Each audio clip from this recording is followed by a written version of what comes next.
I'm Joe. I'm one of the young scientists on board Darwin200. I've been on for both legs of the voyage. Since our beginnings in Sharpness to our end in London, we are continually recording marine animals and cetaceans. By doing this, we can create a database and a map of where we've seen organisms, their behaviour and what they've been doing around the UK. To catalogue our findings, we've been using an array of forms. These have allowed us to map where we're seeing these organisms. We've been running two types of watches, casual watches and designated searches, both of which provide different forms of information that can be used by relevant organisations and academia. From our beginnings in Sharpness, trekking down the south coast of England, we saw an array of organisms, from whales, dolphins, bluefin tuna pretty much disappeared from our coastlines in the early 1990s, and to see these organisms make a return is really quite special.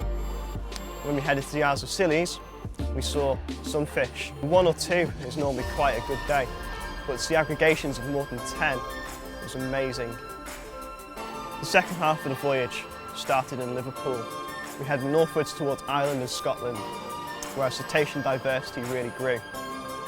We saw countless species, from minke whales, bottlenose dolphins, common dolphins and harbour porpoises.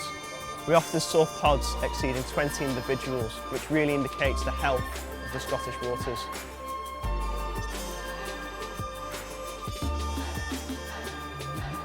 So why have we been collecting this data? Well, this data is imperative to the future survival and protection of these species. In a world that's ever-changing and facing even more human impact, these animals are going to find it increasingly harder to survive. Some of the things we would love to introduce to the world voyage would be the use of hydrophones.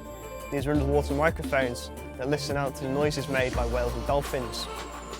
We'd also like to introduce cameras on the bow, for instance. We could use these to take photos of dolphins that are riding the bow under the water, many of which will have very much individual markings that can be identified by local organisations and conservation authorities. By collecting this information on the Darwin200 voyage, it has allowed both the young scientists and also the sailors to learn more about these organisms, and the engagement has been fantastic. People that wouldn't have necessarily known what to look for with regards to cetaceans and marine animals have learned so much, and this knowledge and understanding can therefore be applied to future conservation and education. To see so many people learn about the wonders of the UK coastline and our impact to these organisms has been really special.